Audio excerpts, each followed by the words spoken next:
What's up, everyone? Scott Kumler here with another podcast. And on today's podcast, I have Carrie Hill coming up. Carrie has built an amazing real estate business all out of her YouTube channel, where she has leads reaching out to her.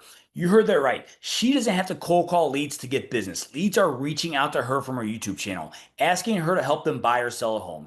She's going to break down the exact strategy she uses to build out her YouTube channel and continually getting business, even though most agents are struggling in this type of market. With that being said, Carrie also loves helping other real estate agents. So if you are on track to hit your goals and you would like both of us to work with you to make sure you're back on track and start consistently closing over $100,000 per year, click the link in the description to book a private Zoom call with us. Now let's get started. All right, guys, what's up? I'm here with Carrie Hill, based out of California, here for another podcast. So I just wanted to thank you so much for hopping on today. Well, thank you so much for having me, Scott. Super stoked. Awesome, awesome. Well, as always, I like to kind of start off with just hearing a little bit more about your background, and your past history and kind of what got us to this point today. So, if you want to maybe kind of get started and just tell us a little bit more about you and your background, what got you into real estate. Yeah, well, lots of ebbs and flows. I started out as a stockbroker. I decided I wanted to go to law school. I went to law school. I became a lawyer. I was representing stock brokerages firms, the same people I'd been working for. And then later on, I needed more of my time back. It was taking too much. So I became a professional stock trader. And I did that for 15 years. Those things were all kind of hooked together. And then my three kids that I had grown up and they moved on as adults, which was great. And I realized I didn't want to stock trade anymore because I found it, well, pretty stressful. And I didn't need those hours anymore. Before I needed my kids would get up in the morning by themselves, get themselves ready to school. I would run off and take them to school and then trade until the market closed, which for me was 1 p.m. on, the West Coast, which was great. And then I could pick them up from school and take them everywhere they needed to go.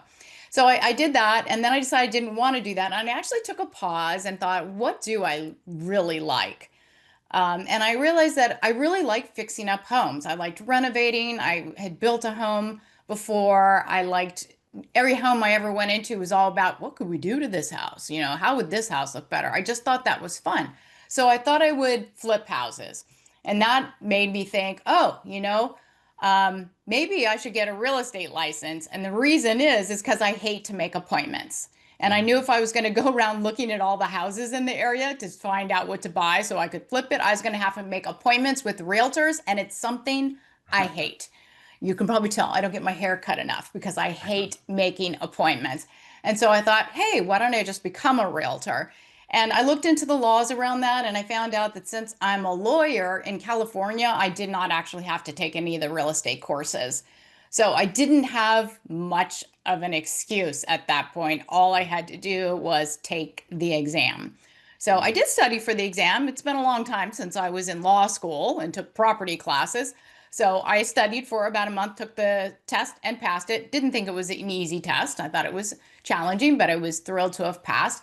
And then, lo and behold, I discovered the next thing. It's too bad I didn't have this information before, but that was that I would have to park my real estate license with a brokerage, right? So now I'm like, okay, so now I'm joining a brokerage. So what brokerage am I going to join? So I interviewed with Sotheby's, Compass, Vanguard, and I wasn't really impressed by any of them. The splits were all about 70-30.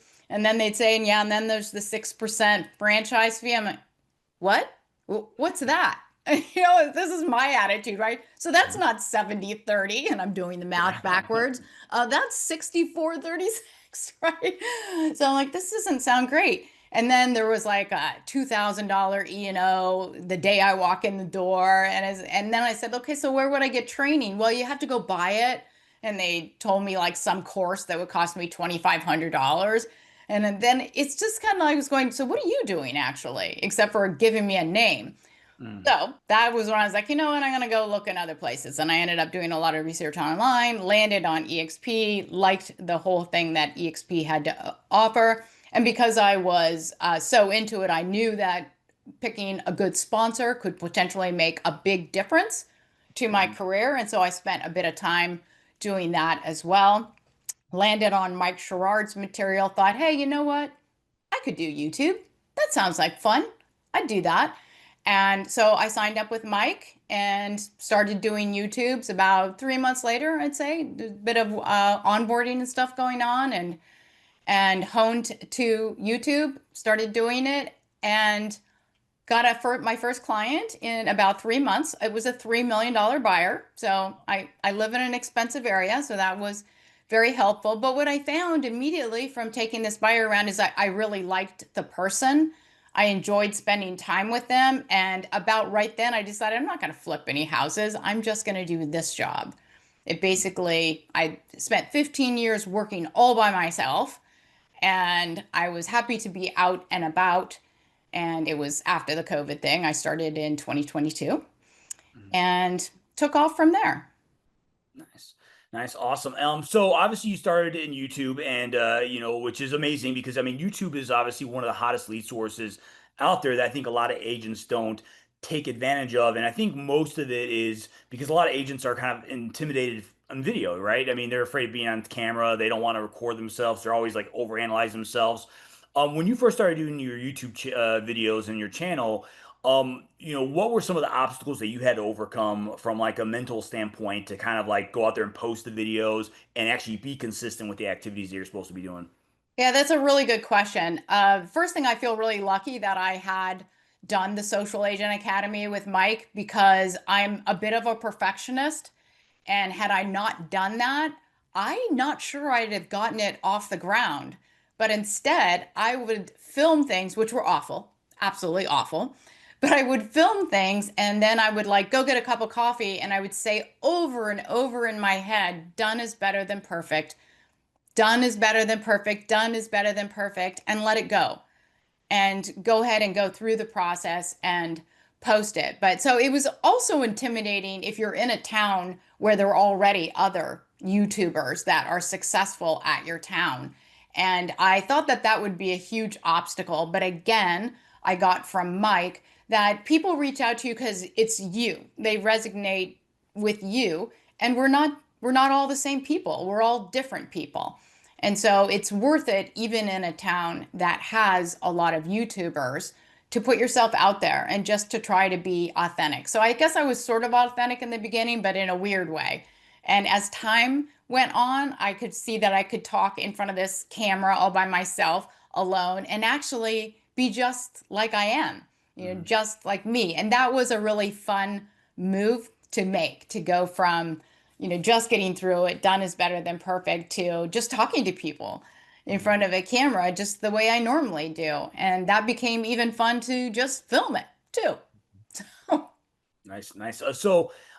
Yeah, I mean, obviously, like you mentioned, done is better than perfect, and I always say, even like no matter what it is, it's like let's say it's a buyer consultation. The way to get really good at it is just suck so many times that eventually you learn how to figure it out.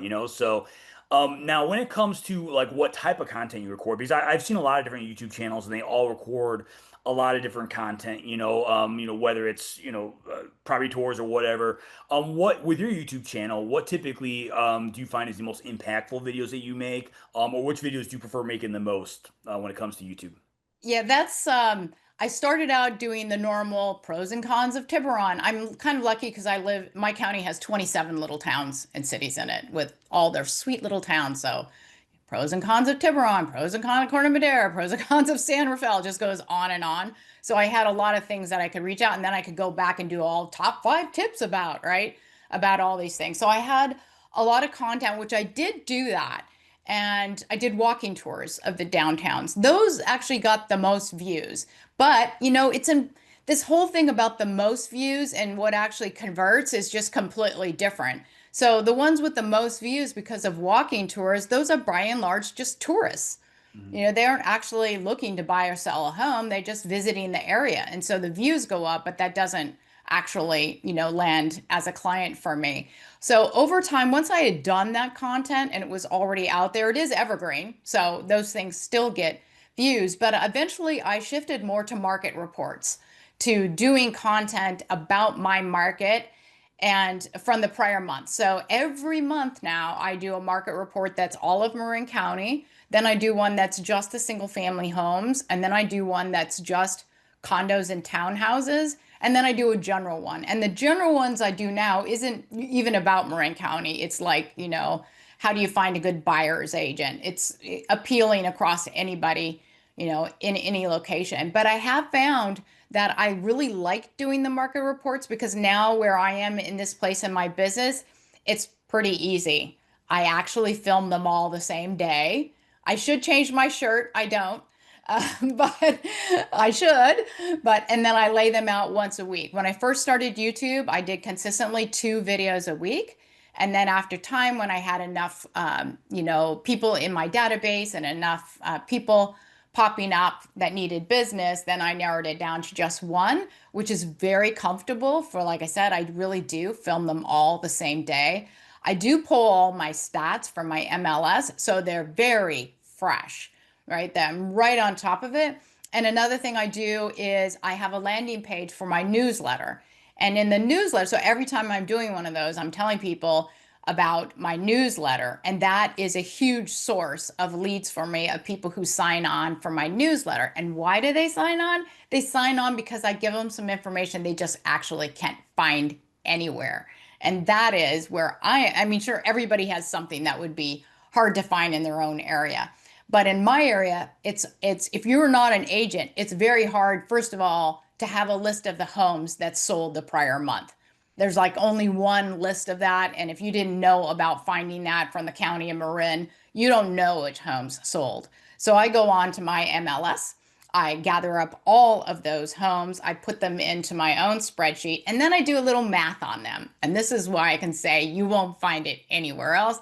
I already have it calculated on in my Excel spreadsheet. I take their original price and the sold price and mathematically formulate which one sold above market, which one sold above list, below list, which one sold at about that price. And then I extrapolate from that, that this, how much by what average price up or down, average percentage up or down, and then as a group of how many, the percentage of the whole sold. So anyway, I just create a bunch of mathematical things that are there. It's pretty easy for me to do, but I can legitimately say that I'm providing something that they won't find anywhere else because it's just absolutely true. They sign up for my newsletter. It goes into my CRM with eXp Realty, which we get so lovely for free, and sends them an automatic email right away. Thank you for taking my newsletter. And it just goes out from there. And that has become my full source of business. It took me, like I said, 3 months to get that first buyer, but within my full first year at eXp, I was a capping agent. I made over 6 figures, all from these YouTube leads. And best of all, I enjoyed every single person I met. So Nice. very good. Nice, awesome. And you mentioned it briefly, but I think it's important to talk about. You got your first business obviously after 3 months, by doing YouTube. But and I know you said within your first year of capping agent, what month would you say that you had to post consistent content until you started getting like consistent business from it, where you felt like okay, you're finally kind of snowballing downhill, where leads just keep coming in. Yeah, I would say that that happened about the time that I went from the 2 videos to one because I Mm, just didn't need to keep pumping out two videos. So I would say that I did the 2 videos for probably a year and a half, really consistently, and then went down to the 1 video. So it takes a while. You have to be a little patient. And I was getting people sporadically here and there during the 2, but it was always enough. I mean, like I said, I live in a very expensive county, so mm, it was all worthwhile. I would say the only negative thing from the leads that I do get in YouTube is that I do live in a very expensive county. And because of that, there's people who come here and then they just realize that it's just too expensive for them. And this kind of a YouTube channel in particular, when I was doing all the pros and cons of every little city, it attracts a lot of people who are really relocating. They don't live in Marin County. And I think that was one of the reasons why the shift to the market reports was really helpful to me because those people live in Marin County. And it's a lot easier for somebody in like Phoenix, actually, where you are. I had a buyer who came here from Phoenix. They were all into buying a house. We even went through an entire offer. And then at the last minute, they backed out and decided they weren't going to move to Marin at all. And I was like, okay, that was a lot. That was a lot. But I realized then that it's just easy to change your mind when you're relocating from another city to this city. And so the market reports brought me closer to the people who are already here because they want to be here. So I'd say that was a big thing. So anyway, long story short, about a year and a half. Well, and I think that's really important, right? Because like in real estate, everything you do is an investment into your future business, and so in real estate, you have to be you have to embrace delayed gratification. And obviously, YouTube is one of those important things to note. Is it takes a lot of time to build that business up, and you might crack one or two here and there at the beginning, but you have to be consistent for a long period of time before you start getting consistent business. And that's like that with any lead source. But obviously, YouTube being one of the hottest lead sources around. I mean, I know a lot of agents that crush it with that. But as agents, we get so caught up in like trying to be perfect or trying to how we look, and they're like, I don't want to be on video, and it's like, well, listen, people are gonna like you for who you are, and the great thing about it is anyone that calls you, they already like you. You don't have to sell them. It makes it a That's lot right. easier. So, uh, Yeah, that's a super good point. That is the other reason that makes it so good is that when people call me, they're calling me they're going to be my client. There's no in between. I'm not stepping through, different lead times, hot lead, hotter, and all that stuff. I don't do that. It just goes from they called me, now I have a client. Yeah. Now, as far as and a lot of times when from people who don't do YouTube as much, they see like podcasts, they see like all these like fancy equipments and stuff like that. When it comes to like creating your YouTube videos, kind of what's your process look like? Do you have any specific equipment that you use? Anything that you highly recommend to agents that are looking at getting into YouTube? Like, what's your recommendation for type of equipment? Well, I use a Logitech Brio. I think it was like $200. The reason I picked that is because, well, I'm speaking to you right now on it as well on this call, but it's 4K, so my videos can look good on a TV set.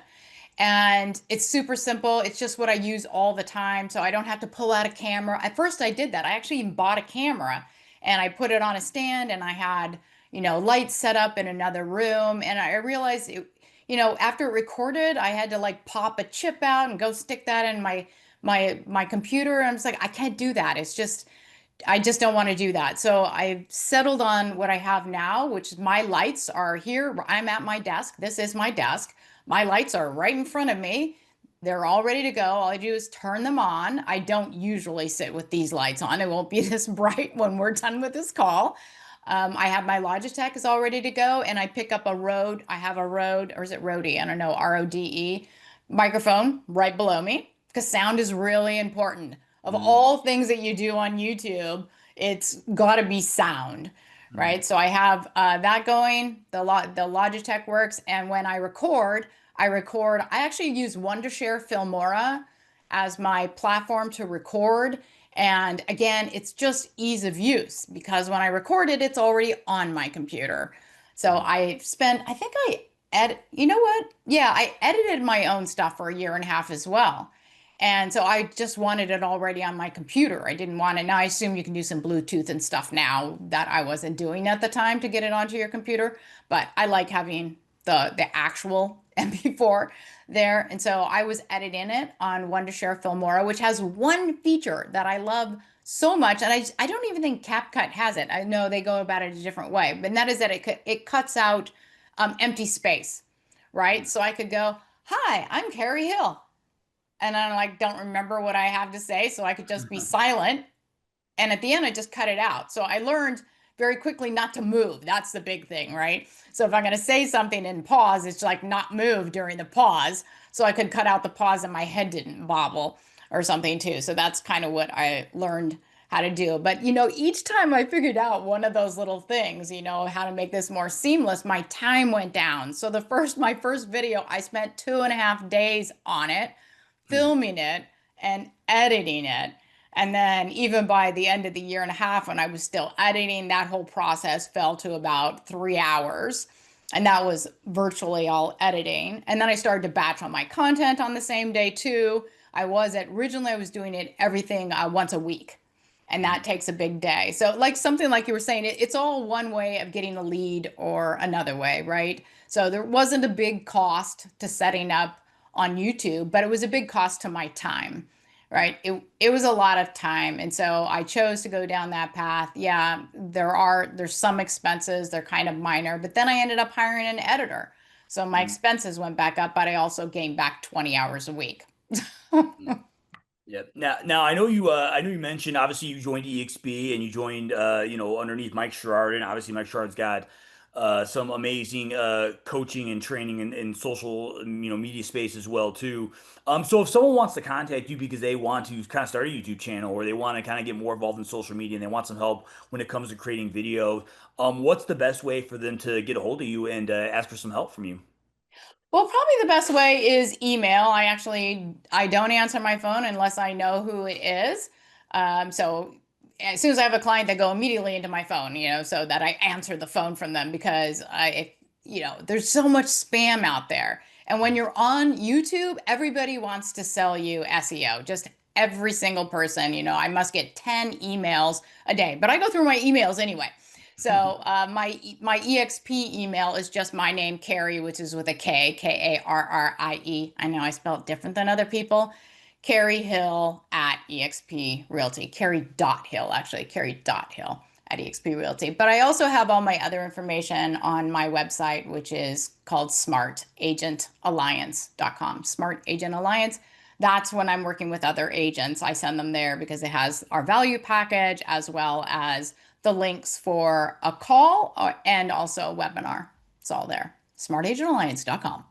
Nice, awesome. And I'll also have that information down below in the description. So obviously, if you need to get a hold of Carrie and ask for her help at all, or if you're looking at a partnership opportunity with Carrie, please don't hesitate to reach out to her. I mean, obviously, they do an amazing job. Her and Mike Sherrard and all of them, they obviously have been crushing it with YouTube. I feel like my personal opinion is every agent should get into YouTube. I think it's one of the best lead sources out there. So definitely wanted to thank you for coming on today on this podcast. It's definitely been a great time, and I definitely learned a lot about how you operate your YouTube channel.